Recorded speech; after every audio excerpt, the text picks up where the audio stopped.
So nice to have you guys here. And as I mentioned, I'm Nidhi. I'm the founder and director of Sehreeti. And with me, I have my co-host Chitra from Space2Grow.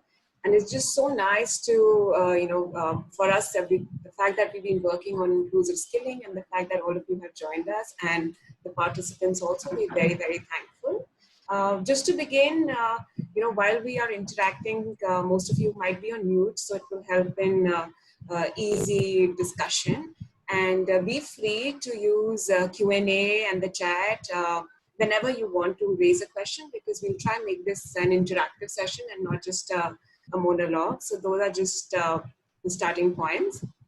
And just beginning a bit on why we started inclusive skilling. And so like you guys know that this has been a series of discussion, and today is the third discussion, and we intend to learn a lot from you. And so Sehreeti and Space2Grow came together for organizing this and taking it further ahead in practice and in discussion. So a bit about me, and then I'll ask my co-host Chitra also to introduce herself. And so Sehreeti is a development practice. I am an architect, urban designer by training, so I do work on sustainable urban development. But having been working in the skills space for the last few years with NSDC, skills and education has grown up to be an important aspect of what Sehreeti does. And I'm very happy that I can collaborate with Chitra on doing these discussions and doing more work on skills.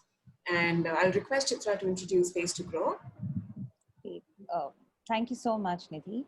Just to quickly brief on Space2Grow, we are a social impact consulting firm who strongly believe in the fact that it's this community-based organizations and grassroots that make the last mile impact. And the whole idea of setting up Space2Grow was to be able to bridge this gap that is there in terms of funding, its capacity building, and journeying with community-based organizations by getting in social impact investors and donors, to come in and really invest in these organizations, as they are the ones who are making the real impact.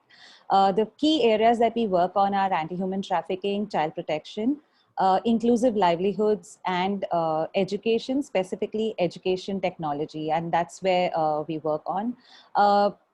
My passion for inclusive skilling comes from my orientation on working on skill development space for over a decade, but then beyond that, working with victims of human trafficking on skill development. And it was that vision that we carried on within Space2Grow and collaborated with Sehreeti to pick this up. So that's about me briefly. Thank you so much. Thanks, Chitra. So I'll just begin the session by introducing all of you, and it's just been so exciting to read your profiles only. And so starting with Manjula.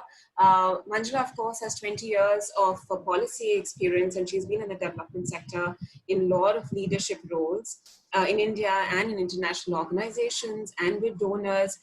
Presently, she's the Director of Programs and Girl Capital at Children Investment Fund Foundation, or SIF as we popularly known, where she leads SIF's entire child health and development and school to work portfolios. SIF is the world's largest independent philanthropy dedicated to children, and Manjula's portfolio is one of the single largest. Her work spans the breadth of health, nutrition, education, livelihood, and empowerment. Thank you so much, Manjula, for joining us today. Advait Heber is a seasoned banker with vast and variety of experience handling different functions in the industry. Currently designated as EVP and Head Corporate Services, CSR and Sustainability at IndusInd Bank. He's responsible for functions like CSR and Sustainability, procurement, safety and security, facilities and administration, and outsourcing governance, among others. And of course, IndusInd Bank has done a lot of initiatives earlier in the skilling space through their CSR, and we would love to hear more about that from Advait. Prita Dutt is a management and development sector professional with over 3 decades of diversified work experience. She has expertise in designing and launching social impact projects, setting up people processes, skilling and training, organizational development, and building partnership. She is, of course, the board director of Empower Pragati, which is one of the training partner funded and associated with NSDC, and drives the partnership training, HR and employability functions. The organization has skilled over 3 lakh youth since 2010. She's also co-founder and director of Empower Foundation, which is a not-for-profit company, and has designed and launched innovative products for marginalized, illiterate, and at-risk communities to empower, educate, and enable them to take action. Sanjana Govindan is the GM for Social Venture Partners Bangalore. Over the past decade, she has worked in the social sector with organizations like the International Committee for the Red Cross as part of the Enable Megathon team, AIFO, a dream on the European Bank for Reconstruction and Development, a public policy grad from the Lehman New School of Public Policy and US. Her core areas of interest remain macroeconomic policy, innovation, assistive technology, and animal welfare. And we love to hear about the work she's doing at SVP today. Lalita, of course, is a working as a partnership lead at Yuva, Generation Unlimited in India. Now, Yuva is being incubated at UNICEF and by UNICEF as a partnership platform that aims to ensure young people have access to economic opportunities and have opportunities for acquiring skills that are relevant to them and have a productive life and are part of design solutions for them and others as change makers. You as a platform include partners like government, UN agencies, private sector, civil society, and of course the young people. And I think that's being very innovative in some sense to include them. Lalita has been working with UNICEF for almost 11 years in various partnership roles and was prior to that with NGOs and other private sectors.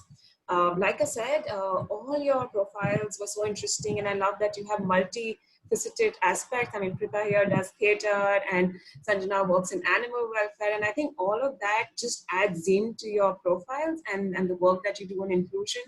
And we would love to hear about your journey in this process. Now, asking Chitra to begin the session, and let's start going. Great. Thank you so much, Nidhi. And I just want to say I'm super excited to have a panel like this, where, the whole idea is to be able to collaborate and make inclusion a reality. Thank you so much. And just a couple of things that I wanted to flag off in the last 2 sessions that we did with practitioners and with innovative models. Some of the key things that came out were there is absolutely lack of funding for inclusion, and inclusion of whether it is transgenders or victims of human trafficking, manual scavengers, persons with disabilities. And in all this, the most marginalized within the marginalized become women and girls. So there is a very high level of lack of funding.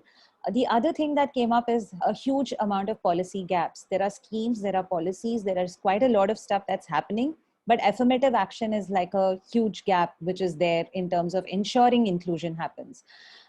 One of the things that just struck us and which has left us thinking is that the marginalized groups have just been asking for one thing, and that's dignity.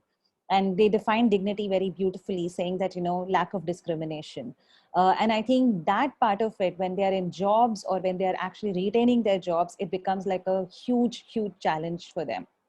So I think these being some of the key things that have come up, these are questions that, of course, this is for the masses in terms of philanthropies, nonprofit, civil society. But I think we have put you on the hotspot to actually tell us more about what can be done around this so that we can scale this up, in terms of going further and really having these conversations. So I'll just jump into this. Quickly, I would request Manjula to start by giving us what was her first touch point on inclusion, and what really triggered her to work with girls and women? What was it? Thank you, Chitra, and thank you for inviting me for this to this esteemed panel, and a warm hello to each one of you who's hearing us today. As the world's largest foundation dedicated to children's issues, we at SIF have been caring a lot about many of the causes around, reducing child and maternal mortality, improving birth weight, eliminating child marriage, and delaying the age of first pregnancy. And of course, child protection is a key area that we focus on. And for the longest time, we, like many, persevered on something vain quest for silver bullet solutions to each of these. It took us a while to realize that there was something much deeper than that needed to be done and addressed. And our eureka moment came in when we understood that unless we are able to transform the power imbalance that's really stacked up against girls and young women, most of the issues that we work would not be, we won't be able to really address them sustainably. So as you know that, girls are treated as liabilities, and therefore, instead of investing in their education, parents and families actually prefer them to get them married quickly, and so that they are no longer their own headache. That sounds harsh, but it's the truth for millions actually. So at SIF, I should say we are a newborn child exploring, learning, growing in this space of inclusion. So I really look forward to hearing from each of the panelists here in terms of their journey, but also learning from here for us. I'm sure there's going to be a lot that we can take away as a foundation today. Thank you. Thank you, Manjula. And I think the point that I take away from you, and which I've always taken away, is like, how do you transfer girls being not just burden, but becoming an agency and independent? And I think that's something that's really, really important. I would jump to Advait now. And Advait, it'll be great if you can share your touch point on inclusion within the work that you've been doing at the bank. Yeah, thanks, Chitra, and hello to everyone who's logged into this webinar. My take is that you can't have a planning without inclusion, right? So whatever you do in your business, you have to have an inclusive frame of mind, and you've got to consider everything that every touch point that you're going to do in the process of doing your own business. So for example, if I'm looking at from the banking perspective, right? So whether it comes to financial inclusion or getting into the rural areas or going into the bottom of the pyramid, and designing products for them, or even lending to companies who actually have a strong ESG or environment social governance guidelines in terms of how they manage their water, how they manage their waste, and so on and so forth. In the short term, we may be booking profit, but in the long term, the business becomes completely unsustainable. And that's where then, the non-performing assets and stuff like that comes up. Because now, the world is shrinking, and the way the business is being done is also changing dramatically. The change is so dramatic that when I started banking, and what was that seemed, at that point of time seemed fantastic. Now it's completely obsolete. So every year when I look at and I interact with the youngsters, I think, oh, I need to really reskill myself to understand banking more. So that's the part of so without inclusion you can't do business, and that's what we realized in our bank, and therefore sustainability became kind of a lead for us, and focus on environment, the way we use our electricity, the way we use our paper, and all that came into fore. When CSR came in, it was quite a easy swim into that inclusivity water. If I have to draw an analog, and said that look, all our CSR activities has to have a strong inclusive platform. So whether it comes to sports, we need to look at how do we include para-athletes, how do we include people with different disabilities, how do we include, say for example, with Mandeshi Foundation that we looked at, shepherds who are there in Maswad in Satara district, who are every day tending to their sheep and things like that, but they're fantastic athletes. How do we bring them into the sports arena? If you're looking at education, how do we go into the municipal schools? How do we build up a pedagogy that children can evolve from there much more confident and decide from themselves what kind of skill and profession they want to go when they move forward. So for example, in Dehradun, there's a school which we've done it.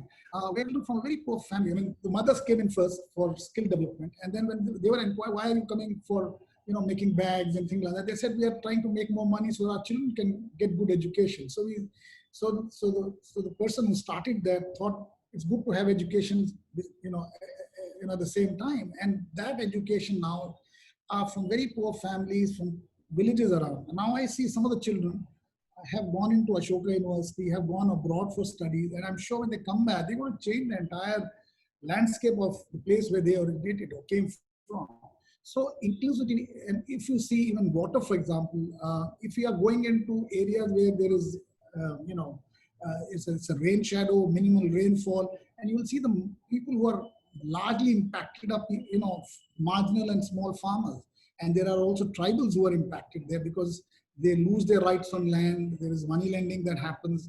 There is a conflict between them and the forest governance, and so on and so forth. So if I'm going to do a watershed development and look at conserving water, improving the water table, and I'm looking at, will that bring in livelihood for the population there, so that then if the land is right, then what they need as a skill set is to really conserve water year after year, use techniques and kind of farming, like doing, if that's possible. And they need not then have to go out, to the cities to do other labor, right? So they can be at their place, they can have crop all the year around. And as a bank, then I look at it for my operation saying, well, I can be the financer to them with any money at a very, cheap rate, because government also subsidizes a lot of the loans that's given to these farmers. So I feel that, without inclusiveness, if we form a CSR policy, or we even form a business strategy, then it's bound to fail. Great. Thank you so much, Advait. I think what you started off with has to become, the norm, which is like, inclusion is a frame of mind, and I think that's extremely important. If you don't have that as an attitude or a passion or something which becomes like a norm, inclusion will not happen. So no, thanks for that introduction. Sanjana, over to you to tell us about your touch points on how you got into the space, and how did you actually get into this space of inclusive skilling? Sure. So I think I will talk about three different parts of how inclusion has sort of filtered its way into all aspects of what I'm doing. So I'm from the current perspective, and then the work that I've done in the past, and also some of the grants we are making looking forward. So at SVP, when I came in about 2.5 years ago, we did not have either inclusion or disability or anything in the vulnerable community category as an explicit focus area. The idea for SVP's grant making has always been to be sector agnostic and then look at the thematic area of skilling horizontally across all the areas that we fund projects in. But we did make a concerted effort after that to really take a step back, look at the programs that we're working on, and figuring out if the most hardest problem is being solved through these problems. The most vulnerable beneficiary is being touched. And so that was sort of the starting point of the thesis. And over the years, it's evolved. And it's in that context, of course, that I met you, Chitra, through the work with Justice and Care.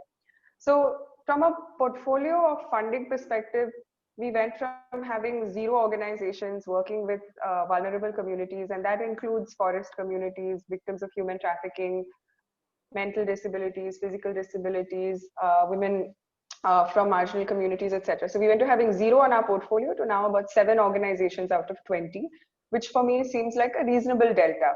If I were to take a step back and measure if progress, that's a very measurable way of looking at it. And in terms of the percentage of our portfolio that goes into funding that, it's easily in the range of now 20 to 40% annually. So those are like positive metrics that we track, and we look at, okay, is that going forward? Are we doing more, better? Not just the money, but in terms of the number of organizations. In the past, I think for me, this all began because a couple of years ago, when I was working with the International Committee of the Red Cross, they were trying to run the world's first makeathon in the assistive technology space. And while, of course, now the assistive tech space, which is devices and products for people with disability, has become robust, at that point, a large part of the challenge was just building the vocabulary, narrative, and ecosystem for this sector to thrive. And I think a lot of the learnings from there fed into right now my ability to inform donor decisions, CSR funds, and help our nonprofits as well change their narrative. And going forward, I think the inclusion, the way it's being approached at the moment is well, we're still forming the thesis around how we should do it. But like Advait said, there's a lot of conversation around how can you have multiple partners solve the same problem? How can you look at mergers, not in the corporate sense, but more in the philosophical and work overlap sense? So at least for this year and the year going forward, a lot of our work has been about existing NGOs, partnerships amongst them, making sure that if you are not already talking to groups that are excluded, is there a way we can do it amongst ourselves? So just looking at consolidation and merging for the next sort of 12 to 18 months. That's the thought process, at least at SVP. Yeah. Great. Thanks, Sanjana. I mean, I think Chitra, over to you. thank you so much, Sanjana.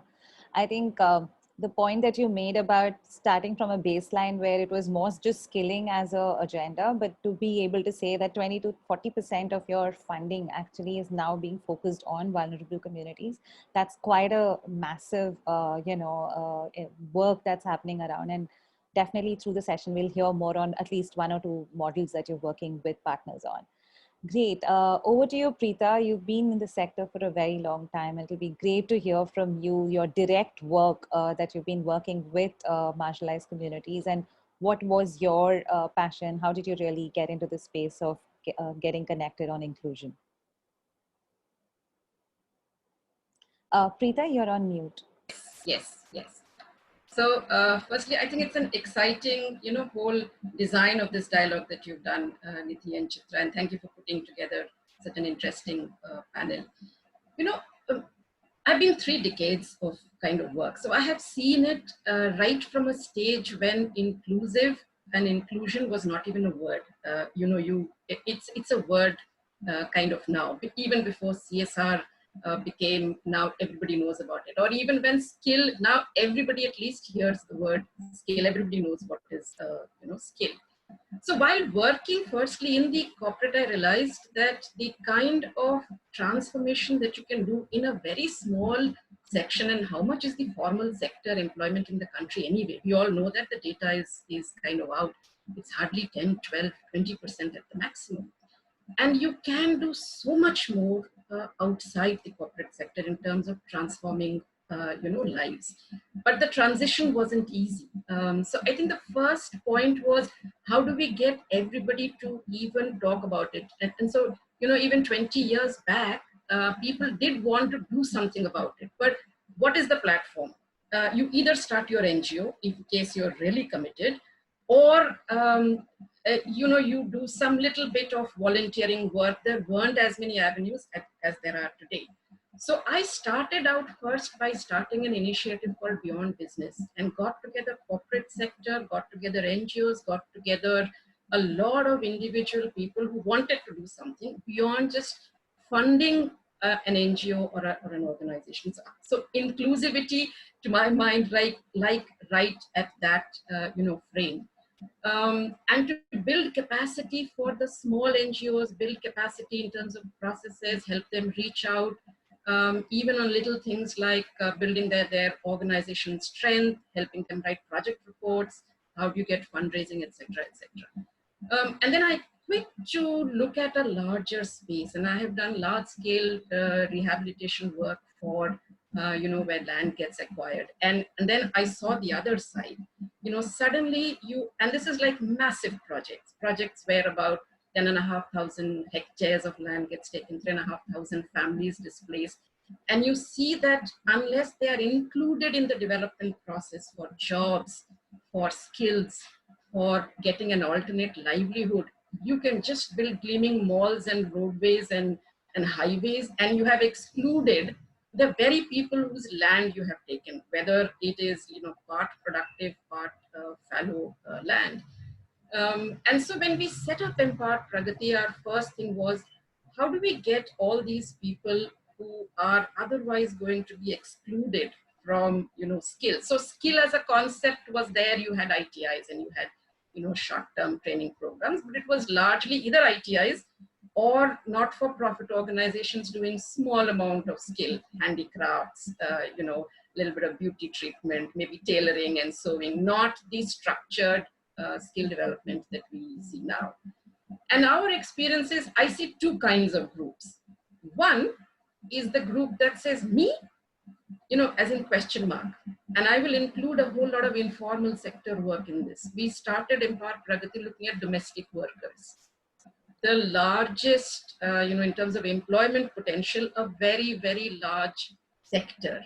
And yet, who's thinking of skilling a domestic worker? I mean, even the domestic worker doesn't think that she needs skilling or he needs skilling. It's like me, question mark. And there's a lot of people in that sector. Your gardener, your carpenter, your plumber, your chowkidar, not the security guard, the chowkidar, the house painter, who is like me. We look at those sections. Then there's the other one who's like me, exclamation mark. This is the visually handicapped, the orthopedically handicapped. We worked with homeless women, sexually trafficked and living on the streets and working on the streets. We've skilled them and we've tried to provide, livelihood and employment option. Not that it's always been successful.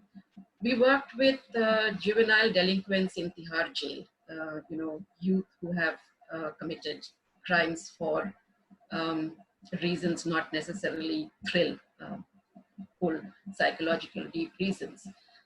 So inclusion is two things for us in Empower. One is that you have to look beyond what's obvious. We are now partners with a large UNDP organization called Business Call to Action, where we are one of the 16 champions promoting of the many 5 SDGs, SDG 5, gender equality. The other is that how do we make sure that you have inclusion without making it excluded? So in normal classrooms, how do you ensure people who are otherwise excluded get included? Why can we not have classrooms with normal, visually, people who are visually okay with visually impaired?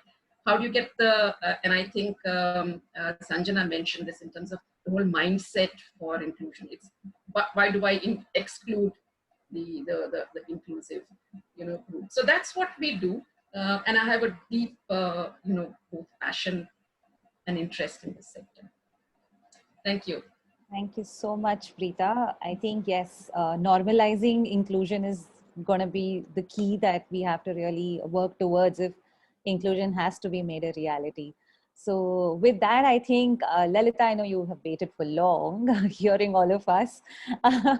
Would be great to hear from you, Lalita, as to what's your touch point been on inclusion and your journey in the work that you're doing in UA.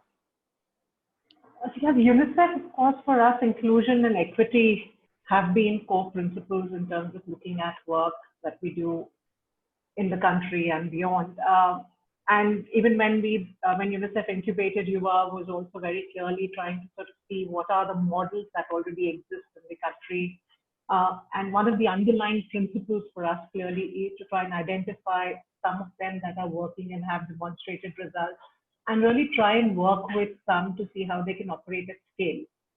How do we work with governments, the UN system, with private sector, with civil society, with young people, to make sure that these can be scalable and these operate at scale and reach more and more communities. So for us at UVA, clearly there are two key priorities. One is having a very inclusive group of young people who can inform the design and who can actually work closely with us. Two is have stakeholders who are already operating in this space and thought leaders who are part of the governance system as UVA, because we are a partnership platform. And three, clearly identify, as I said, what is working and what can be scaled, and also identify white spaces where there is need to do work and look at working with partners on innovation. So for us, inclusion is inherent to equity. I mean, you cannot achieve the equity agenda without really being inclusive. So from that perspective, it's embedded. We are a new entity in the sense that in India, we were launched only in 2019, even though globally GenU was launched in 2018. So we are a new entity, and the intent clearly is on trying to nudge and really get stakeholders together to try and find solutions, either for scale or either for what doesn't exist, to really create them. So for us at Cuba, clearly, I mean, inclusion is paramount.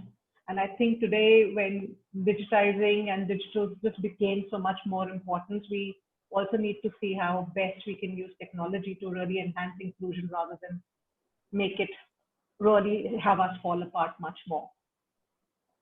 Yeah. Thank you so much, Lalita. And I think the point on technology for inclusion, I think that's really, really critical, specifically because it's easy for us all to just come on a Zoom and have this discussion. But if we have to really work with children in the rural areas, work with vulnerable youth, and continue skilling processes, until and unless we have those infrastructures set up, I don't think it's going to become inclusion in that first place. So digital inclusion, and of course, like Advait said, financial inclusion, all these become like a significant component of making inclusion a reality. Thank you so much, Lalita. I'll now move on to some of the real key questions. And I think my first question, and like a, discussion point is to Manjula. Manjula, there's quite a lot to learn from you specifically on how even Girl Capital was born. I mean, and to really see that SIF is so strongly working on girls and women across life stages. And that's absolutely phenomenal. So it would be great to hear, how did this even happen, So just tell us more about that. Yeah, thank you, Chitra. So I'll start with a disclaimer that, when I first met Chitra as a part of the strategy work that we did for Girl Capital, she was the central member of the team that worked on it. And so every time I say we or us, I'm saying thank you to you, Chitra, for this.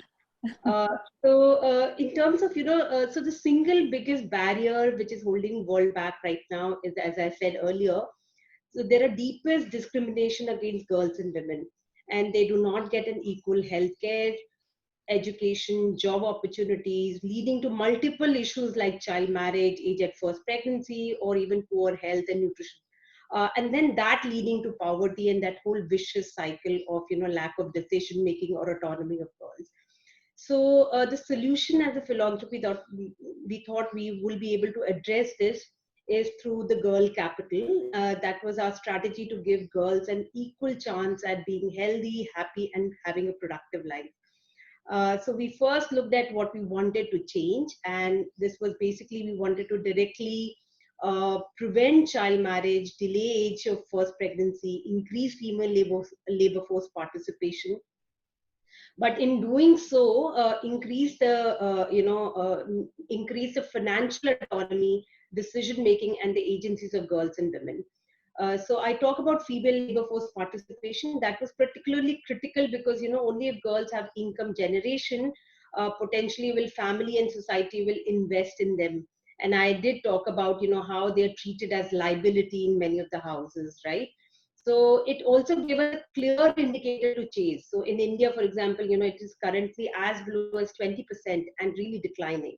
So what is really needed is that, primary and secondary education for girls, life and vocational skills, income generation opportunities, and fostering an enabling environment to support all of this. So as a foundational strategy, we said we are not going to attempt to work on every aspects of, education skills and income pathway, but we will partner with others like government, funders, implementers and other development partners. And while we ourselves are going to be focusing specific on catalytic points in this whole value chain. We realized and we did a thorough evidence review and learning from other organizations in this space. We realized that it's not the individual solutions, but it's a combination that's going to deliver us the impact.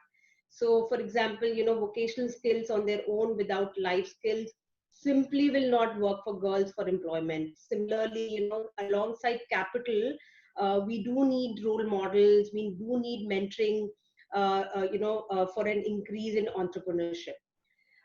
Within SIF itself, our internal proposition was that doing all of this would result in direct outcomes of age of marriage and pregnancy, as I mentioned earlier, but also will act as a force multiplier across our entire portfolio from health, adolescence, and indeed to climate change and child protection.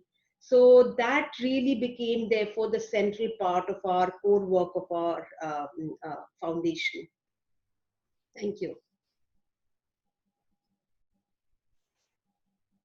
No, I think the point on the force multiplier, Manjula, is really, really key. I mean, for us to really understand that how, even if you're talking about marginalized communities or the vulnerable communities, until and unless we're able to see that the programs and the strategy that we're bringing is going to have multiplier effect on so many other aspects. I think we've not being, straightforward thinking. So I think that's like a very, very key point. I just wanted to add another question to you, Manjula. If you could just highlight some of the kind of programs that you are currently looking at when you're specifically talking about, say, changing the power dynamics or changing the power, statements that are there, because that's very critical, like you said, for bringing in agency. If you could just highlight some of the programs that you're thinking of or evaluating, which could become like a interesting thing for us to know. Yeah, so across the value chain that I just spoke about in terms of education, skills, income generation, and even, for that matter, looking at social norms, creating an enabling environment, there are a number of programs that we right now are investing in. One of them is keeping girls in schools. And what we are basically doing is mobilizing and encouraging girls to join government schools. And in India, we fund work to get over 1.5 million girls, out of school girls, into the government schools. But also focusing, at least Rajasthan is a priority geography. So we are also focusing on, increasing the number of eligible girls in grade 9 and 10 getting government scholarship, because cost is the biggest barrier for many of the girls who basically move from 8 to 9 standard. So we've looked at that, and we've been able to really been successful in, increasing that scholarship from 15% to 90% of the girls now getting that scholarship. So that's on the education space. And we are now also co-creating a program on digital solutions. COVID definitely has thrown that opportunity, but we also realize that that's also one of the areas which has been, from girls' perspective, they are the ones who've really lost out with the schools being closed. And there is a real threat that, dropping of girls from the school for a longer period will result in many of the other issues around rise in child marriage, but also, the violence that we're talking about. So that's the other space that we are now starting to work on. Apart from that, we've also realized that within the skills and vocational training, it's also important that we are able to layer, which again comes from our insight that, not a single intervention would work. So we are taking this opportunity of girls being in school to be able to also provide them with vocational technical skills alongside the life skills. And also looking at, those who are out of the school net, how do we make sure that they are, equipped with skills to be able to take on to jobs. And there is a lot of confidence building, there's a lot of career counseling, there is, matching the aspiration of girls with the market opportunities. Those are the kind of things that we are now looking at, in this particular space.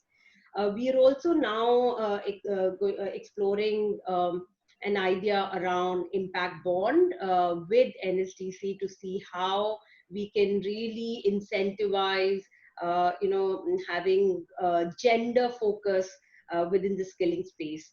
And that's going to be it's a very exciting proposition that we have. And British Asian Trust with NSTC and Michael Suzalden Foundation are working on this particular one. So we are excited to see how that space really spans out. And as I said, social norms is going to be the most critical work that we do, which will amplify all of the things that we're talking about. But also, unless mindset shifts of the families, girls themselves happen, families, communities happen, we will only be, working in the margins. So we do believe that that's going to be an integral part of our work, alongside some of the work on the affirmative action, as Chitra, you rightly said in the beginning. So those are the kind of work that we're doing. We already have a portfolio of over $70 million here, with the co-funding from government, from other philanthropies of over $200 million portfolio at this point of time. Thank you so much, Manjula. It's amazing on the range of programs that are happening, and especially will continue to track and look forward to what's happening on social norm, because like you rightly said, that's what's going to amplify the impact of everything that's being done. So thank you so much on that. I just have a request to the participants. Please put your questions on the Q&A section next to the chat box, because sometimes you might just miss it in the chats that are coming on. So I would really appreciate that. Moving on to Advait. Advait, in your own workspace, especially within the CSR space that you've been working in, would love to hear your experience on the work that you initiated with the victims of human trafficking and how that process was, and what were those decisive factors that led to actually even doing that pilot? Yeah. First of all, when Justice and Care had approached us, well, and the kind of work they did really appealed to me as a person, and I really wanted to collaborate and work with them and see if we can change in any way the problem. But the thing is, as a bank, how do you participate, and where do you participate, and where do you want to put your money in? So that used to be the question which used to really, would be kind of point of discussion between Justice and Care and ourselves. There was a couple of aspects to it. One, of course, was to, where do you identify where the children have been trafficked? How do you rescue them? How do you deal with the law? How do you fight that case? How do you, get the police on your side, and so on and so forth. So there's a lot of the operational part, which was a large part of Justice and Care activity. And as a bank, I said, well, that will be for me just cutting a check and giving, and I really wouldn't be, I don't know how will I be engaged and to find out how things are going. And these are a very long-drawn process. Sometimes you succeed, sometimes you don't succeed, but you keep needing funds to fight those cases. So then we took a couple of steps back and said, look, let's go into the root cause analysis in terms of what leads into this trafficking part. So some of it was kind of awareness, where children were gullible, or parents were gullible, would allow the children to go with people they trust. That was one of the reasons. Second was that in areas where children were being trafficked, was districts were extremely poor, and abduction was very much there, and therefore there was a need to be more vigilant to really report if they see some mysterious or suspicious activities, or a person they haven't seen there before really somewhere appearing on the horizon, and then to really deal with. The third aspect that was seen was that probably poverty is also one of the big reasons why children get, and the families get gullible to let the child go to earn that bit of money, extra money, to bring back to the family. And therefore that actually appealed to us, saying, all right, we've been in the livelihood space through microfinance, and therefore how do we look at bringing in livelihood into these areas, and work with these communities, right? So so we actually had gone to Bihar, Sharif, and district, and visited a couple of villages, and that's where we thought, let's invest in the livelihood program there, and that's how we participated with Justice. And in terms of, and again, in terms of inclusiveness, which as a practitioner or as a person coming, from the funding side, it's not only about the cause and about the target community that we are looking at, bringing them into the inclusive sphere. But in our entire planning, what I felt was that we need to include the government, the political, the administrative, and the social machinery also into our planning. And that inclusiveness is also very important. Well, any of these elements missing, the program itself fails, and it doesn't get that steam that it should. And there's a whole lot of programs and investment that government wants to make. They have their funds available, but somehow they get misused or unused. And this is where people like us can play a great role, where we look at the convergence coming in, because they are part of the program. And that impact and that change and that credit that comes in, they are equally they have equal access to that credit, and they can also claim their fame of bringing that change in that society. So that's really very important.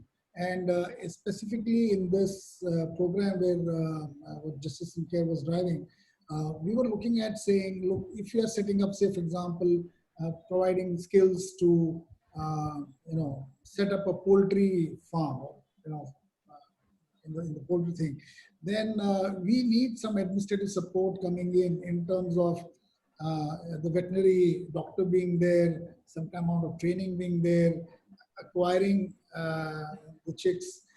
Then when the eggs come in, finding a market for it. And therefore, we need all the other parameters which are required to really, bring in that livelihood into, to fruitify that livelihood scheme. That becomes really important. So that inclusiveness, I would say, should be, the planning inclusiveness should also come into play when we're looking at kind of inclusive program like this. No, absolutely, Advait. No, thank you. And I think you made a very important point that, you need to have the ecosystem involved in the process, because if the ecosystem is not involved in the process right now, in the beginning, I think to then change the mindset at a point in time when you want to scale up also becomes a huge challenge. So I think having that process in place at the planning level is critical. Thank you. I move on to, Lalita. Lalita, would be great if you can talk about from the aggregator platform that UA has. How are you planning, or how are you thinking of integrating, inclusion as becoming like a mainstream thing? How can that platform really enable this to happen? I think in terms, there are multiple touch points for enabling, and as I said, we are a new platform, so we're still forming a lot of our thinking around various areas along with our partners. Clearly, if you look at even work around gender, what we are trying to ensure is whether in how we are monitoring ourselves, but also how we are working with various partners in terms of ensuring you're looking at this gender disaggregated data, you're working it within your plans, and hence, and gender is just one of the areas that I'm talking about, but also really looking at organizations. For instance, there are a lot of them who work on people with disability and skilling around them, looking at really working with the private sector and getting these organizations together, because there are a lot of challenges that they still have about when these people with disability are still placed in companies, there are still challenges that exist. So how do we really create that dialogue to be able to meet some of these challenges and really resolve some of them? So those are some areas that we've been working on so far. But having said that, clearly a lot will come out in our plans also basis our partners and basis even the consultations with young people. We've just recently started putting together a young people's action team, again, ensuring that we were looking at diversity within that group as well, and we should be launching it soon. We are putting together our task forces as well, again, clearly looking at organizations and members who have worked on various areas, including on inclusion.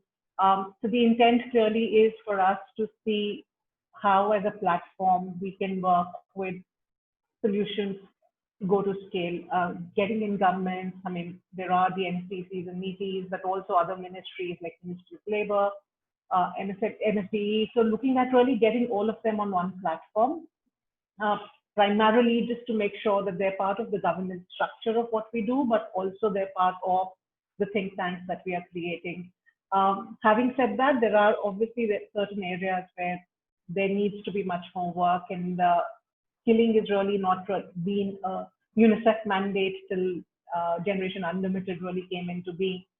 So that's one area where we would probably take a little longer developing our thinking. But when it comes to empowerment and those areas where UNICEF has been working for much longer, we certainly have much more evolved thinking, even because UNICEF is incubating UA. So, for instance, a lot of work now on gender is also shifting to become more inclusive of working even with men and boys, which really hadn't been the case with the development sector, including us, till some time back. But now, very clearly, that's a huge priority. We're looking at gender as cross-cutting across in terms of, I mean, it's very obvious from data that health-seeking behavior, even for a newborn girl, are very different than a newborn boy. in the country. So for us, very clearly, programmatically, in everything we do as an organization, there are certain markers that we're tracking very clearly around inclusion, and we intend to make sure that those are balanced, and that's really a key mandate. Um, but if you're looking at career guidance, for instance, our mandate is to ensure it's an equal access. And if you even look at the data that government is putting together, or the measurement indicators that government is putting together, are also already talking about 50% girls, 50% of people or young people having access to career guidance should be girls. So those are kind of influences we are clearly looking at, either at the policy or government level, but also within other stakeholders that we are working with, including private sector. Hey, thank you so much, Lalita. I think you touched upon the aggregation point really significantly, and I think one thing which you mentioned is going to be the most important aspect is that if you have to make inclusion happen, you cannot just keep working with marginalized communities. I mean, it cannot be women that you're working to say that you have all the right, just go out there. But the go out there, that ecosystem has to change. I mean, that ecosystem's mindset has to change, and I think that's when inclusion will mean in reality inclusion. So I think thank you so much for that point. Sanjana, it's one of the key things that we is that SVP has like a mandate on skilling and employment, and you already mentioned how inclusion is becoming like a priority in terms of even the funding commitment. Would be great if you can illustrate one of your innovative models on inclusion, Sanjana. Sure. So this year we've funded about we funded 4 organizations in who we categorize as folks who work in the inclusion space. So I think a precursor to that is one of the things we've been doing fairly thoughtfully is to document our mistakes. And by mistakes, I mean, both we're evolving a decision-making process. We don't have the right vocabulary. We don't have the right metric tracking system. So that's sort of helped inform that decision around how we've looked at inclusion this year. And I'm happy to share that separately with those who are interested. But it's been one of our more useful lessons so far. So we're working with A3 at the moment, which is the Ashoka Trust for Research in Environment and Ecology. They're, as you know, a think tank which produces research in the environment space. And one of the problem statements with which the project leader, who happens to be a biologist and environmental conservationist, Dr. Siddhappa, reached out to me about 2 years ago was, one is there's almost been zero innovation in the forest livelihood space and livelihood for tribal communities in India. And it was shocking to me because we're in the process of actually doing the first hackathon for forest communities, and despite being around for in 72 years and all of that, there has been zero innovation in that space. So the problem statement was, okay, we have very old invasive lantana, there's potential livelihood model there, how can these two marry? And so of course a livelihood model around harvesting the lantana, building workshops and models for training, and then a buyback of these produce, so that forest cooperatives who A3 incubate are self-sustainable. So that was the sort of starting point. That model has evolved into several other areas around how migration is affected, how women's labor participation has been affected, and also how flexibility and participation in economics has been affected. So one of our most interesting insights has been, not everybody wants to sell to like a Fab India. Most people want to produce and sell in the local economy itself. And what does that look like? And it's been wonderful because our thesis has always been, produce this great product, have a big guy. So, and in typical SVP style, we have all these big folks come by and say, okay, we can help you, IKEA, Fab India, etc. But then pushback from our communities to say, hey, no, there is a demand for my forest school to make chairs. I'm going to supply there. Maybe the economics doesn't make sense to you, but philosophically and demand-wise, it makes sense to me. So these are things that have really helped us refine the way we approach it. And now, as a function of that, one lesson, we are also working with the Adivasi Innovation Hub, in addition to, of course, ideas like, of course, justice and care, and about 5 other programs in the disability space. I think biggest lesson has been the following for us. Every assumption with which we went in terms of funding and output, has been tested, because there we haven't been able to look around the landscape and say, hey, here's a model we can copy paste. And it has always been about what are the lessons we can learn from a couple of others, integrate that and put them out there. We found the lack of that data and evidence to help drive our sort of funding decision has been huge.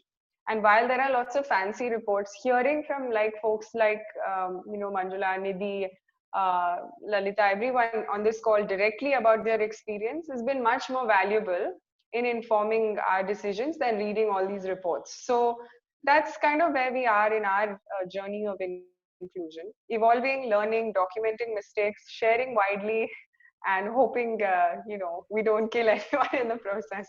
Yeah. Hey, thanks, Sanjana. I think that's a extremely amazing pilot that you shared. Specifically, I think the point again is that if you want to be either investing or inclusion, being a part of the ecosystem, you got to be patient. There's no like a one size fits all, and iteration and reiteration has to keep happening to actually get to that model. So thank you so much for that, Sanjana. I think, Preeta, one very, very important question to you would be that, when we working with marginalized communities, we all know that technical skills is important, and we know that pretty much. But what are the other value-added services beyond that technical skill that's required to ensure retention of training, jobs, and the endpoint actually? So, absolutely beyond doubt, what we call, life skills are essential. But for the marginalized community, and I will include, the women and girl child in that space, and that's a particular area of interest for us. There are 3-4 things within this whole life skills that are particularly important for this community. The most important is building their self-esteem and belief in themselves. It's very, very critical. It's like I was talking about the question from both sides of the marginalized community. One is me, like, do I even need to be skilled? And the other is me, exclamation mark, that somebody is thinking of me in both cases. That's like one. So building self-esteem and dignity is extremely important. I think the other is the ability to be negotiate for their rights, to have the ability to assert what they want, to even know about it. So these two are critical life skills. All the other value-added skills of in getting a self-worth, understanding what is it that they can a sense of what they bring to the table, being able to leverage their skills, being able to negotiate space. All of that is important, but these two critical these two critical skills are most important. Is building their own sense of self-worth and esteem, and being able to negotiate their own space. It is not easy. When we did our first program, and this is like an extremely challenging one, we worked with women from the streets, sexually abused, in some of them born on the streets and live on the streets.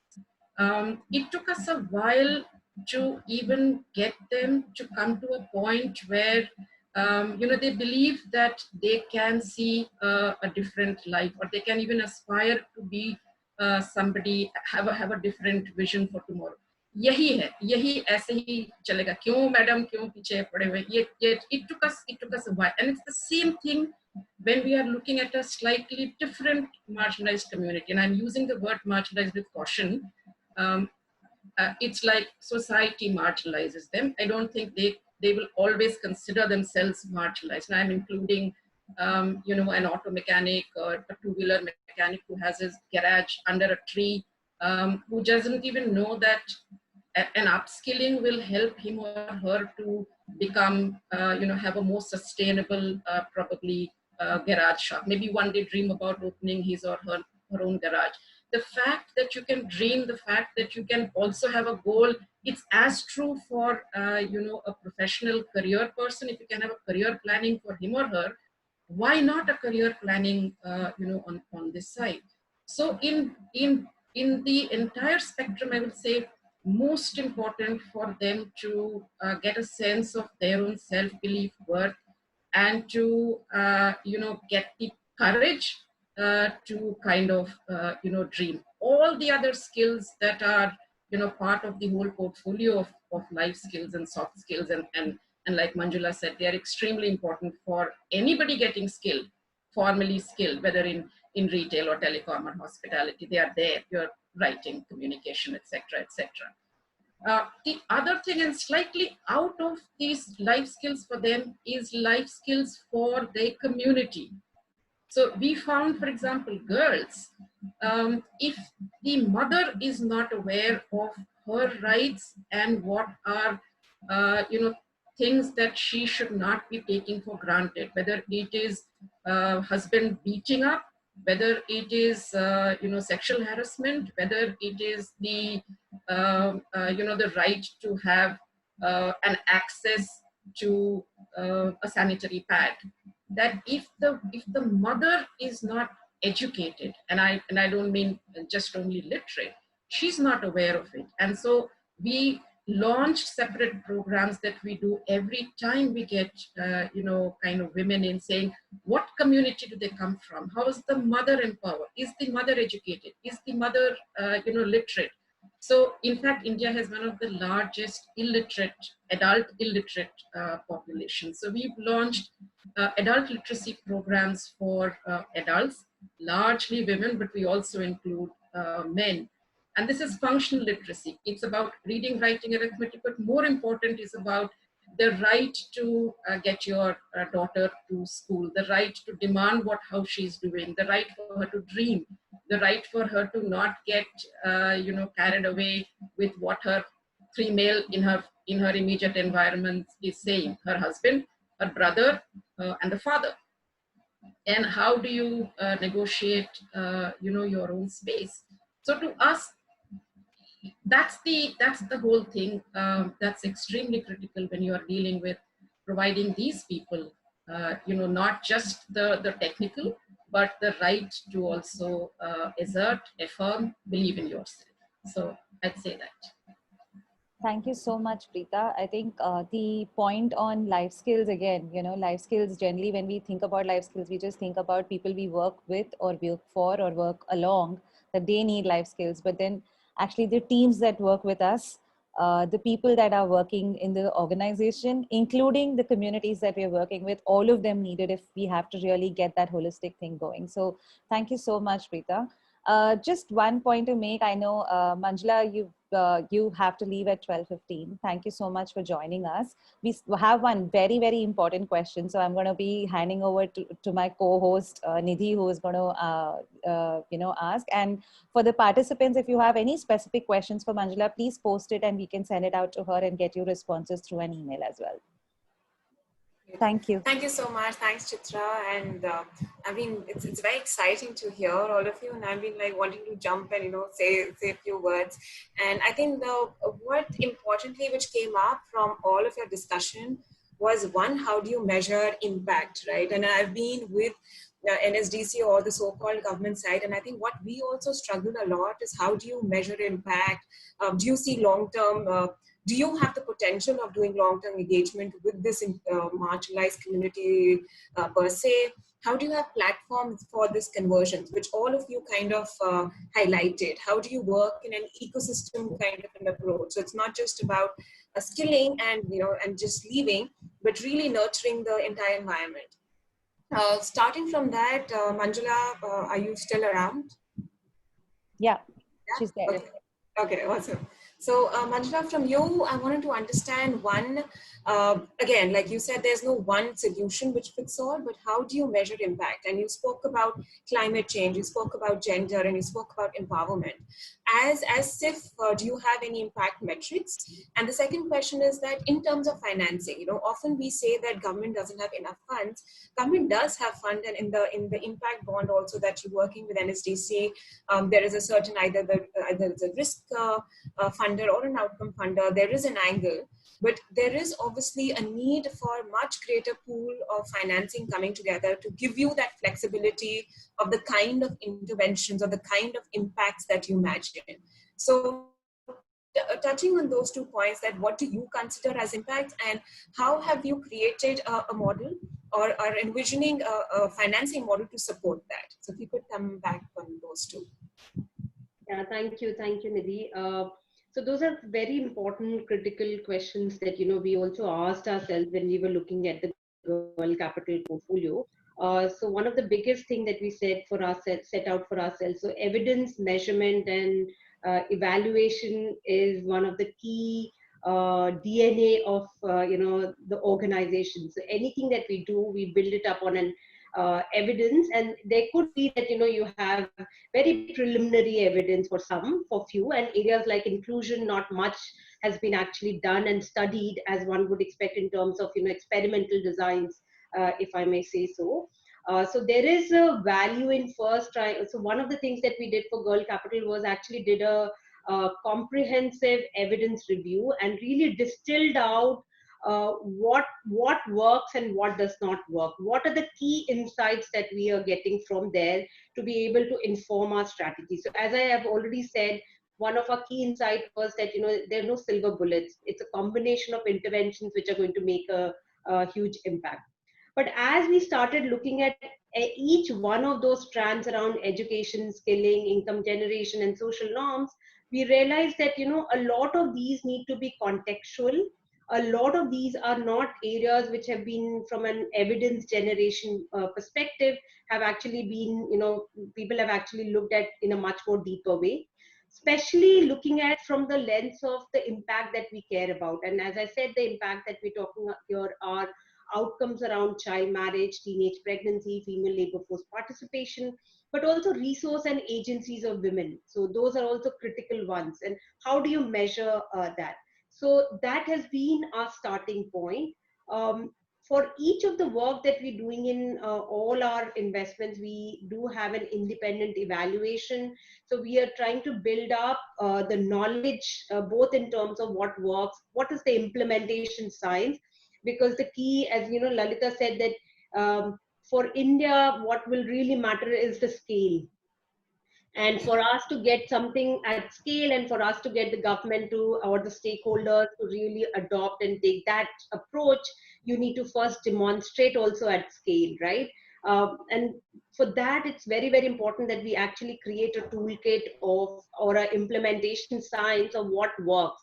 What are the kind of things one needs to, the standard operating procedures, or must have checklist kind of a thing, which will help them to say, if this work has happened at a certain geography or at a certain scale, how do I learn from here to be able to take it to my geography or to my context? And that's where the implementation science is going to be really critical. But in doing so, we also are able to demonstrate some real change at the population level. So that also would matter in terms of getting the buy-in for that uptake of that work. So that's the second bit of it. The third is that we believe that anything that we do is not just good enough in terms of doing well for that particular program from impact point of view. Impact is critical, important, because you're talking about changing people's lives. You're talking about change in lives of girls, which is where we really focus on. But how do you amplify that change for the policymakers to actually take it and adopt it as a part of the policy? So evidence to policy is another strand that we really look into our programming. And of course, there are many metrics, there are many measurement frameworks that are already there. We are actually learning from some of them, adapting some of them. And, of course, with COVID, one of the newer approaches that I've realized is coming up is that how do you actually collect some of that data? The methodology of that and collecting some of that is also something that we're now learning how best to do it in a context where you're not really, having those house-to-house surveys of, knocking on the door and really finding out some of them. So that's on the measurement side. And one of the other things that we realized was that investment level in evaluations are critical, but what really would matter is the portfolio level evaluation. So, as individual investments, we'll get to know what's the impact, but at the portfolio level, because the whole portfolio is investments are actually the individuals which are adding up as a whole, and we should be able to therefore get to know, how they are, how as a portfolio, we are able to collate, and also, share some of the lessons and learnings that is coming up in terms of our strategy. So that's very much the approach that we're following to measurement. In terms of the resource mobilization, and I think it's very important to so when we were reflecting on what is it that made resource mobilization possible for Girl Capital, there were three things that really came up, and I think some of that the panel members also here alluded to. So, like for example, Pritha talked about that there is more and more understanding of inclusion now. There's more and more understanding of value of skilling and the importance of linking it with jobs. This understanding is not at the level that we want it to be, but it is still growing. So that's one thing that is really good. The second thing is that more and more funders are also realizing that there is no one way to go about doing things, and one needs to look at the root cause. And the biggest of all of these is most of the areas that we all are working individually in our development space, and that's another thing. The third is that there is growing acknowledgement of disproportionate impact of pandemic on women, and the need to help them with both immediate recovery but also future resilience. And I think this is where we really need to start thinking through more. It's really our time to define the future, and this is really our opportunity to start thinking resource mobilization more from a future lens, and how do you make this whole inclusion space more resilient at this point of time. So the key to pool funding, and you talked about the funding and the resource mobilization, I really think that there's one in terms of the messaging that it's very important, is that there needs to be a clear link between skilling and broader indicators like health, mortality, family planning, education, nutrition, poverty reduction, so that one can attract a broader set of funders. That's going to be the key. The second is focusing on skilling for women is there is a gap that many are struggling to fulfill right at this point of time. So here is also an opportunity where you can actually crowd in more funding, and that's where the space of we came in for the impact bond with NSDC, because we realized that we don't know what would work, right? And we do want to make sure that girls don't lose out, women don't lose out in this whole skilling space. And here is an opportunity where we can create innovative models, innovative approaches, and really incentivize gender inclusion within that whole skilling space. And nobody knows the answer right now, right? But we are making that attempt, and there are risk funders who are ready to put that money around it. So that would really make, as I said, it's going to be learning by doing, but also not going by, completely blank, but really pushing the boundaries and pushing ourselves to start thinking much more creatively, which is more future resilient. So I'll stop here, but thank you so much. It was really, really lovely being a part of this panel, and I'll be happy to answer any questions. Over email or later, whatever works. So thank you, Chitra, for having me here. Thank you, Nidhi, for having me here. Thanks Thank so you, much, Manjula. Thank you. Thank you. Thanks. So Manjula raised such important points, and I think one of the key also came up was how do you measure impacts, right? And a lot of financiers are looking for how this tool of how do you measure outcome, how do you measure impact. And in fact, 3 years ago, when we started working on Skill Bond within NSDC internally, and we started approaching a lot of investors, the first question got asked was that, how would you define impact? It's not just 3 months of training, right? I mean, we tend to do just that. 3 months, maximum 6 months of understanding where the person is, but that is not really defining the long-term impacts that we're doing. And through financing or philanthropic financing or impact investment, usually health and education have been the sectors in India where a lot of funds were coming, but skills was not. So I think it's great that now these kind of models are emerging with you and SVP, which are talking about this kind of innovativeness or innovation which is there. So thank you, Manjula. And I'm going to go next to Advait. And Advait, you spoke about, of course, the CSR model of, what was important to you. Again, from the respect of impact, I would want to understand how did you measure impact in that kind of an outlook, but also what else are you planning as a banking institution? So, a lot of, and Preeta would also vouch for that, there are a lot of limitations for even training organizations to find, the second round of financing. Maybe NSDC comes in as the first player, but increase in equity or increase in the second level of organizations, or at the level of the individual itself. FLDG is becoming an important instrument for entrepreneurs to come into this space. So is there any thinking for you guys to actually talk about inclusion in respect to organizations? And you did speak about sustainability, and when you invest in an organization, what are the kind of metrics that you do? So at a larger program level and at an organization level, is there any approach that you have in mind as a banking institution? Yeah. Well, we as a bank, we are driven by metrics. So, so for everything, and like our bosses keep telling that, what can't be measured, you can't be rewarded or said anything about it. So our entire investment comes with, how we measure and what will be the outcome for the effort that we are putting in. And ROI is return on investment is something that, we are born with.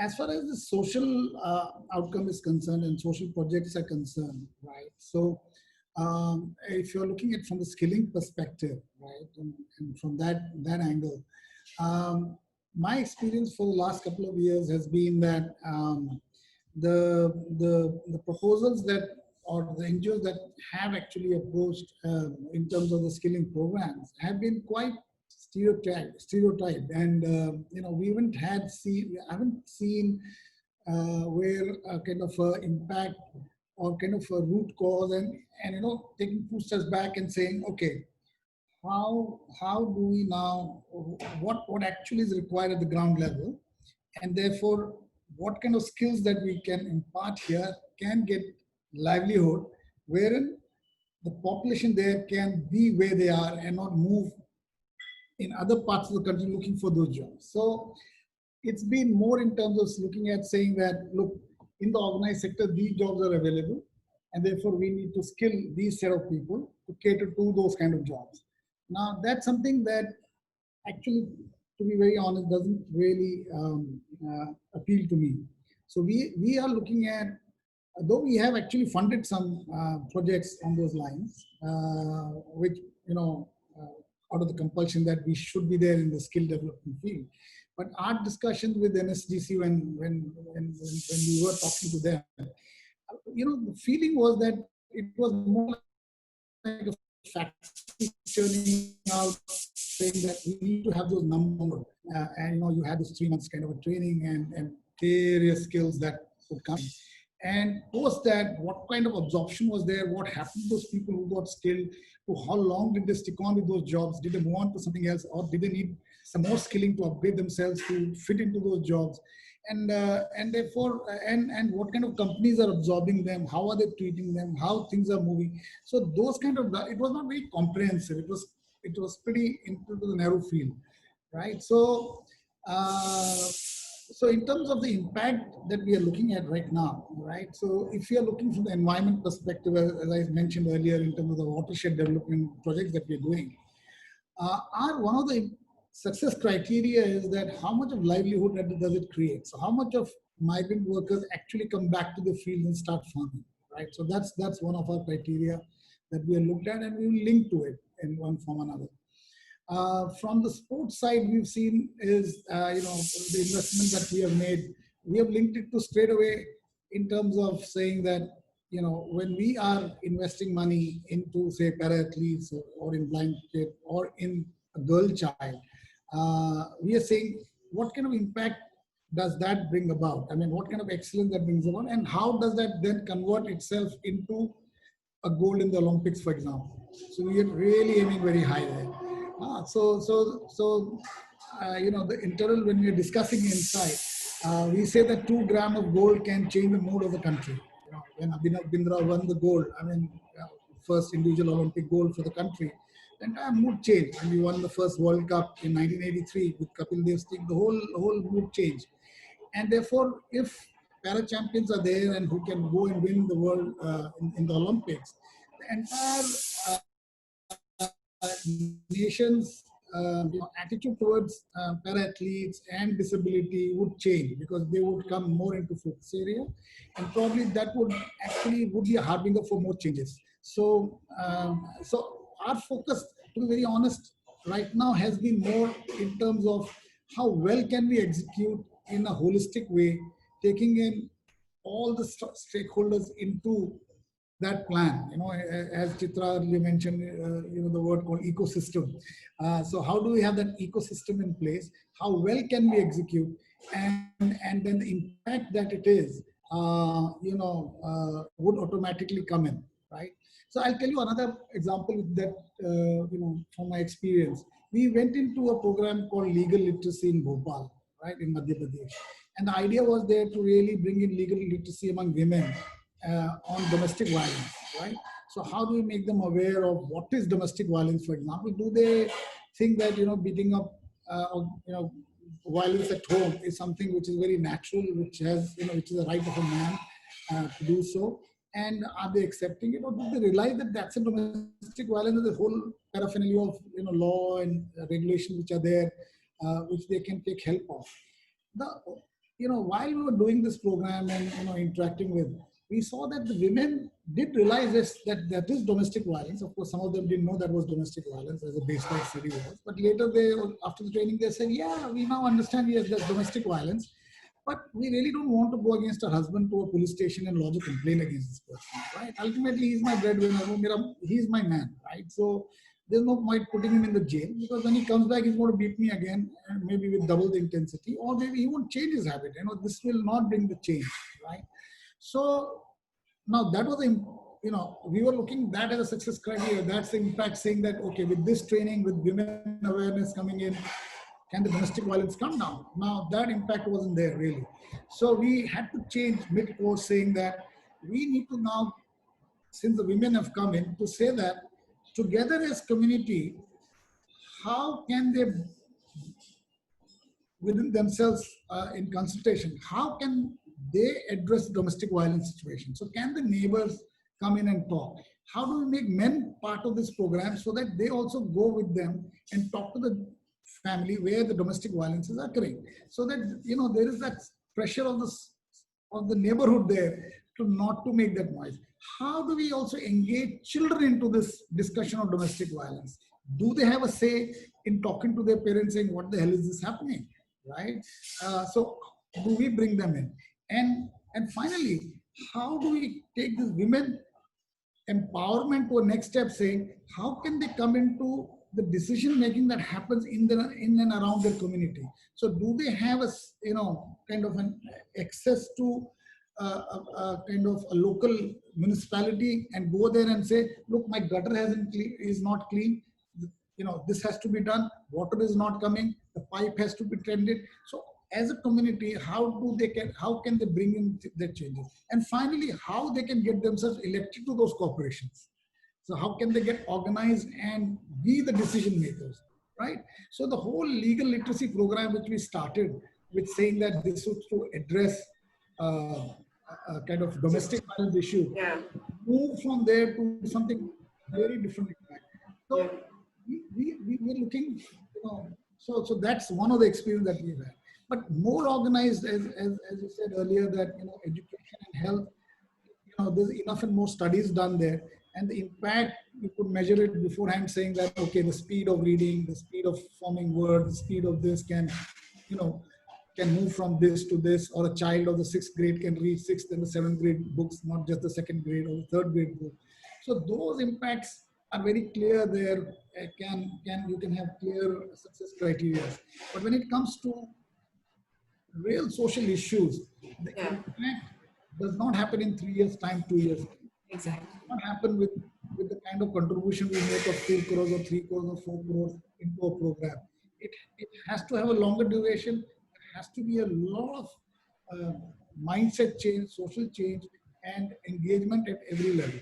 Now, Yeah, another point that I wanted to bring in here is, you know, charity begins from home, right? So I've been trying, saying in this, to look at how do we bring in people with disability into my workforce? How do I increase that, right? Now that is a big challenge. Now what I did in my own department, I hired a person with disability. Uh, he was, visually challenged, and he was very good at, what he had all the skill sets that was required for the job. But the fact was that his colleagues around would not give him jobs, would not allow him to work, saying, "नहीं नहीं उससे नहीं होगा, या वो उसको बड़ा मुश्किल है ये, no, you give this work to us," and those kind of things. So I thought, I had to work with my team first to really accept this person within their own team as their equal partner. Because until that doesn't happen, things won't change. Even with other businesses or other departments, when we speak, saying, do you have a role for somebody with a disability? It's a straight no on the face, right? Oh, no, that's not possible. Ours is very aggressive job. We need to go and market. We need to go and, to all kind of places and so on and so forth. But getting that mindset change within our own organization is another challenge. I'm sure it's with many other organizations as well. Now, do I bring that change first and then do the inclusive part and bring in the impact? I think the impact here, I would like to see what kind of mindset change impact has happened in 2, 3 years time of my sustained way of changing the mindset within the organization. So that's another challenge internally that, most of us would probably be having. That's from a private sector point of view, that's a great impact measurement to have as well, really. That's very true, actually. I mean, and interestingly, in the last dialogue also, when we spoke to Pavitra in the last, and they have this very inclusive hiring process, and she spoke about how they only encouraged, so they basically hire persons with disability, and they would only encourage them going up the ladder instead of actually hiring people from outside.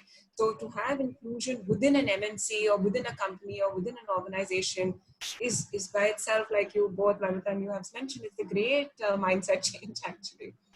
So thank you, Advait, and I think it was interesting to learn from you.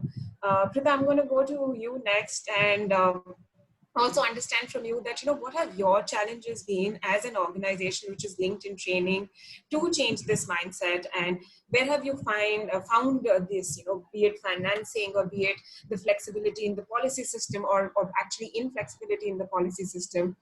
And linked with that, I also have this question from Bharti, who's from Bharti Birla from ILO, who probably did work with you, and she also wants to understand more about the project that you guys engaged in. I don't know if you got access to the question. So if you could elaborate a bit more as a person who's actually worked on ground and these challenges. So would love to hear from you. Yeah, so I'll break it into two parts, Nidhi. The first in terms of challenges and also what kind of policy changes can make a difference and what we are doing in order to push for that policy. And the second part is Bharti. I read the question. Thank you, Bharti. So what Advait said is absolutely bang on. I think one big issue is the moment that we are looking at this as a CSR initiative, you are honestly making it small, okay? Which means killing inclusion is really meant for in case you want to do some social good, then you kind of do. I've been struggling to explain to businesses that this makes business sense for you. There isn't anything about, you're doing some philanthropic. And a little bit of difference, or I see policy, this thing is when you say CSR funds can only come to an NGO. Empowered Pragati is a large social enterprise. I'm not an NGO. My NGO is Empowered Foundation.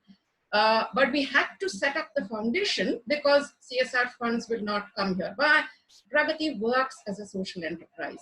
The sector skill councils, and I have worked in 4 companies which are on the board of the sector skill councils, or 4 different sector skill councils. The HR people, the business people are not even aware that you are skilling people in their sector.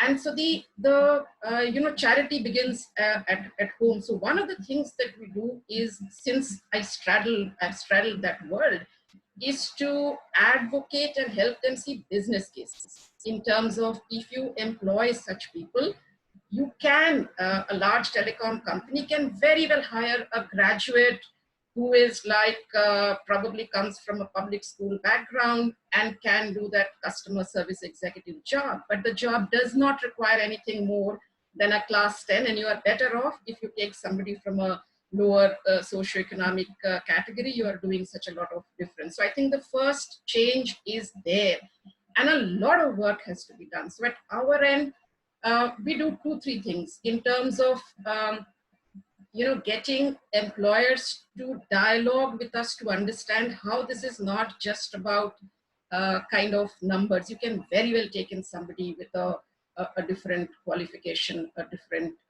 socioeconomic comfort, but this makes business sense. And since I've done fair bit of in the corporate side, getting in people with disability, and I quite echo Advait's this thing, from battling mindsets to that, how can a visually impaired person listen? I mean, it's strange how people think the blind can't even hear, and we're talking loudly in the presence of a blind person. He can hear, he's blind. And it does not require too much of technology change to have an assistive, tool available at the workplace. To actual, research which shows that some of these people are far more productive. And there are lots of jobs that they can do far better than what you would say a normal person can do. So that's like the first. We do 2 things at our end. One is of course getting, talking to employers, not just as a help me fill people for placement, which, as you know, Nidhi, is part of any skill, program, that you have to provide kind of, placement, and you need to get the numbers, kicked in. We encourage them to get into volunteering programs, not because they want to volunteer, it looks good on their, resume, but to get selected for being a volunteer, meaning you go through proper training program to become a mentor.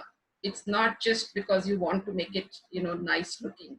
So there is involvement that kind of we are doing, but there has to be far more. So even at the Alliance of Skill Training Partners, which works with NSDC ministries, etc., we're trying to push for that policy. One is changing the CSR Act per se, that you can fund social enterprises. You can have all your checklist, and you can make sure that you have your accounting systems and your financial, legal or whatever norms, etc. Secondly, to open up, meaning currently the law does not allow you. If you have skill, you cannot hire them in your company. The law doesn't allow. Open it up.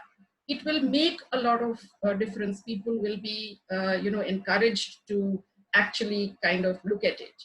There has to be far more, like, panels like this. You should get people on the other side, get the corporate people in, and understand how many of them even know that Skill India produces so many, skilled people year on year, and what are the missing, the invisible skills that people that they are skilling, and how a lot of them can fit into roles that that exist in their organization.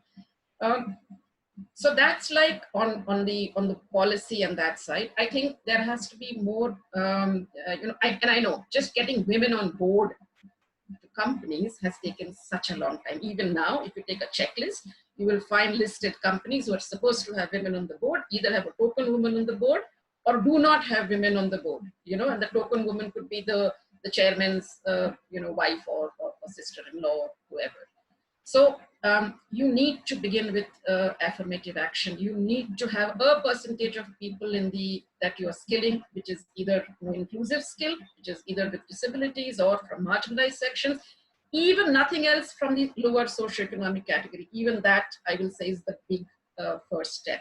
Today, it is like, almost by default, if somebody is taking it, becomes a case for shareholder meetings to say, your company has hired so-and-so people from this. No, it's like you're doing me a great favor.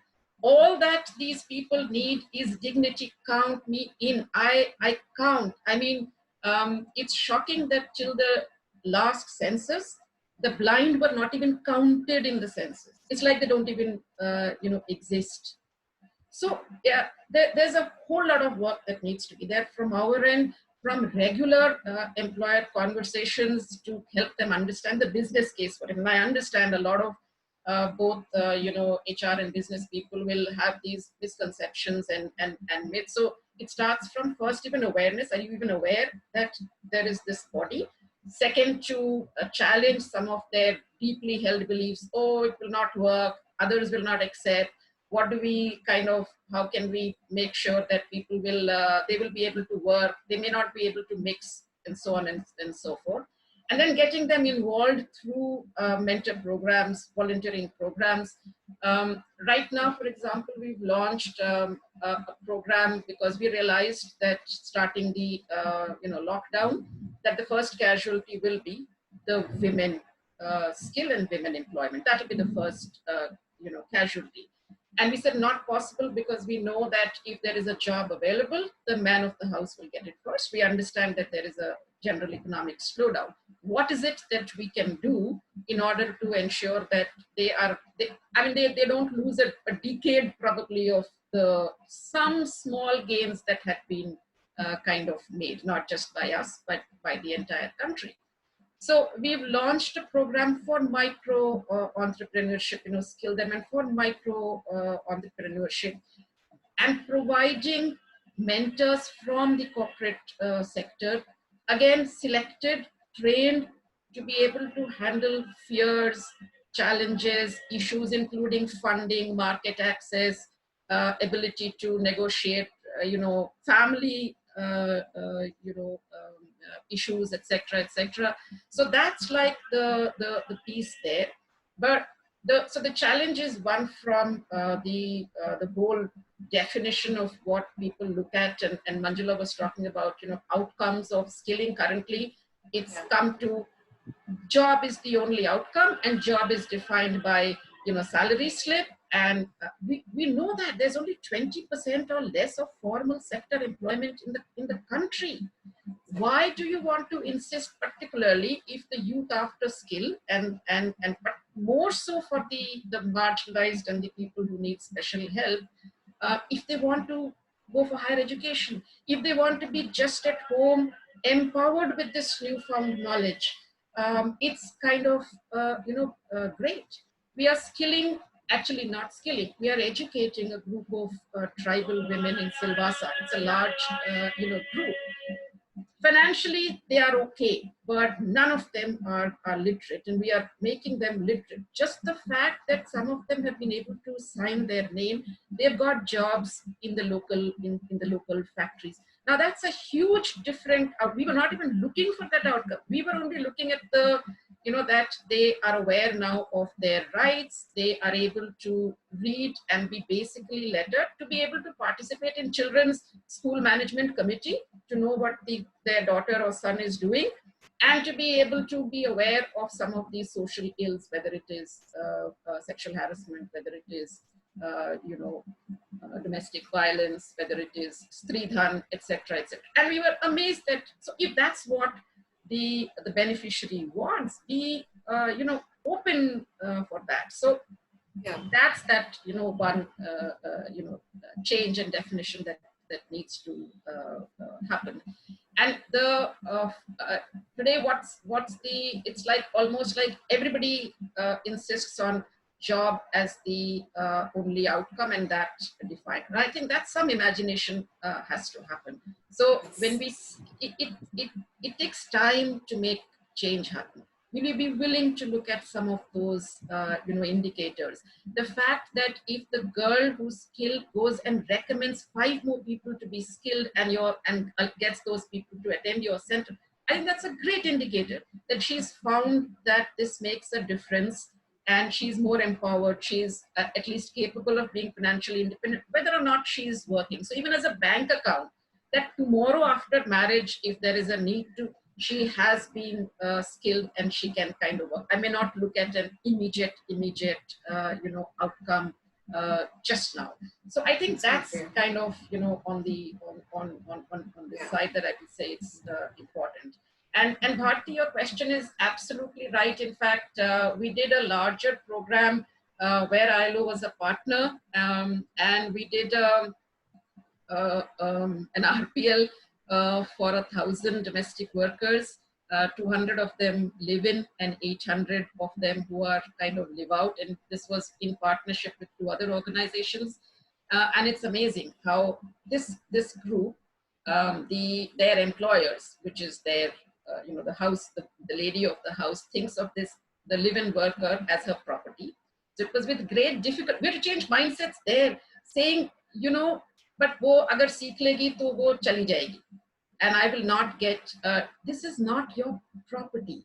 So, so we had mindset issues from there.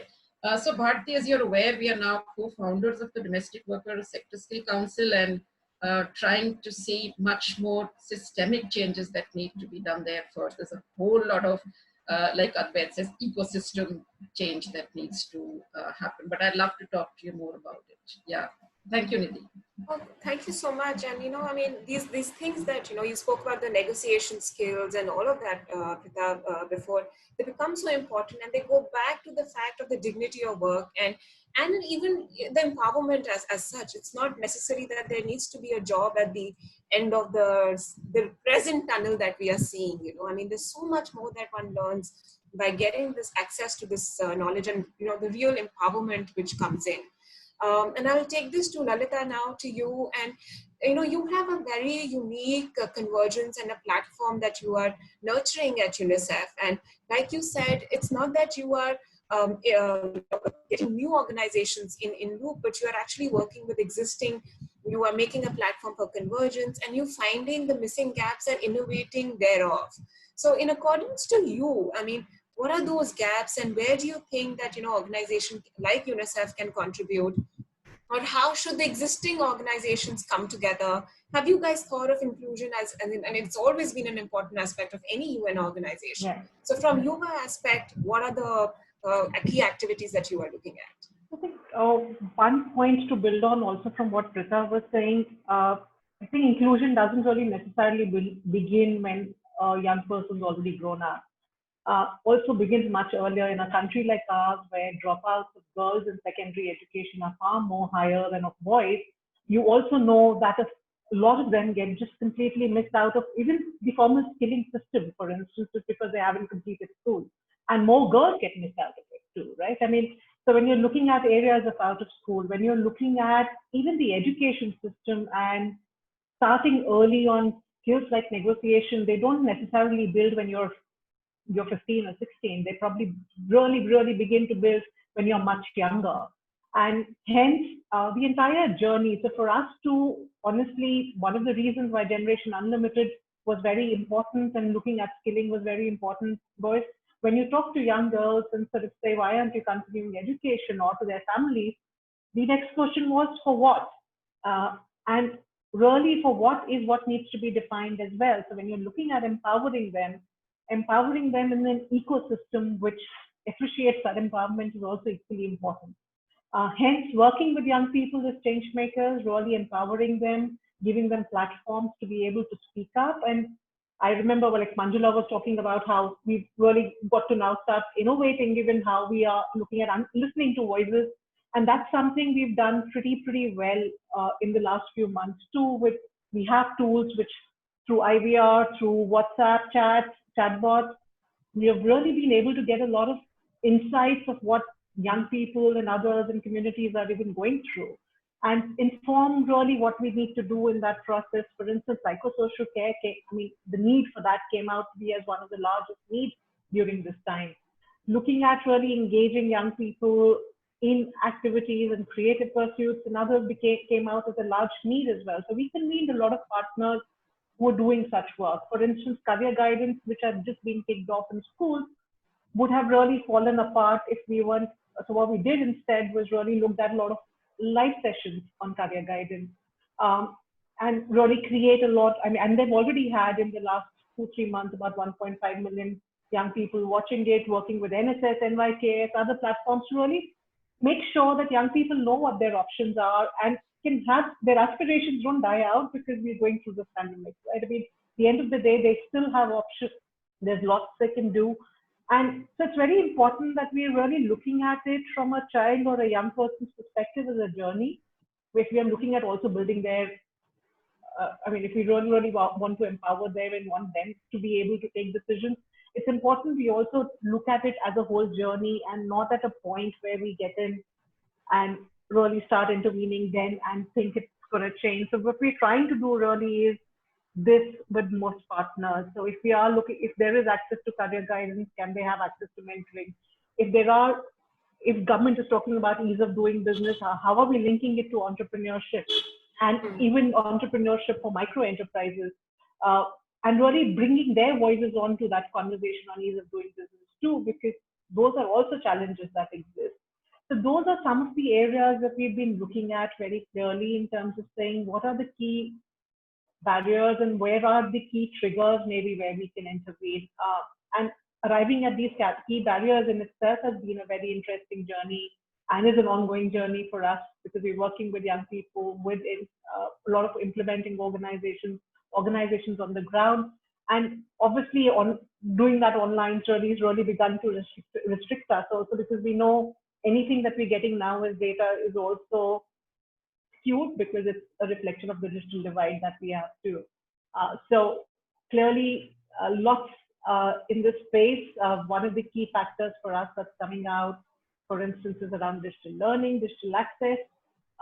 We know there needs to be work around it. In fact, last week, UN Secretary General was at a GENU event where clearly one of the large focus was around really looking at digital access for the most marginalized and how is it that we can all come together to start looking at addressing those issues too. So there are, as an organization which is trying to really enable various elements within the ecosystem and trying to make sure that voices of young people are heard in this process and we co-create those solutions with young people, I think it's important for us to work with everybody together. And we see there are beautiful pockets of excellence, some great works and models that have been done. Some of them have challenges, what Advait and Trita also really did talk about, and we need to work together with private sector in creating jobs for people from marginalized backgrounds. There's huge scope of it, making sure these jobs are aspirational, looking at dignity at jobs, everything, and at the same time work within the education and skilling ecosystem to make sure it's responsive to what, to make sure there are no gaps. You're not really training people for jobs that don't exist. And hence, we also try and build an ecosystem of really gathering data, intelligence. It already does exist, it's just in various different pockets. How can we bring together stakeholders to bring it together is really what we're aiming to do. And I think it's a very unique thing, the aspect or the dashboards that you're creating, which are helping the training organizations, the policymakers, the voice of the youth. There is no such common platform which as of now exists in this space. So I think it's very, very interesting, and you've been able to give them qualitative aspects to it. How are they performing? What's the drawback? So I think that's very unique, and I think we should leverage your kind of platforms much more. It's new and we're developing, so I guess we want to develop much more in terms of these platforms too. So we do want to work with all of you too. Yeah, we see how these can be more robust, more useful, not just for all of us, but also more responsive to needs of young people. Absolutely, no, great. Thank you so much, Lalita. I'm going to ask Chitra to come in and try wrap up all the intense discussions that we've been doing, if she can. Over to you, Chitra. Yeah, thank you so much. I think quickly some of the key takeaways that we have, which again, like I said, this is not like an end of a dialogue. It has to continue. I mean, and it has to then translate into action. One is, of course, changing the mindsets and what kind of programs or projects, because it like Preeta said, let's not really focus on job as the endpoint. It's more important to be innovative and say that we've changed social norms. We've been able to make inclusion happen, to be able to really define impact measurements far beyond quantitative. And I think that's one key learning to make inclusion happen.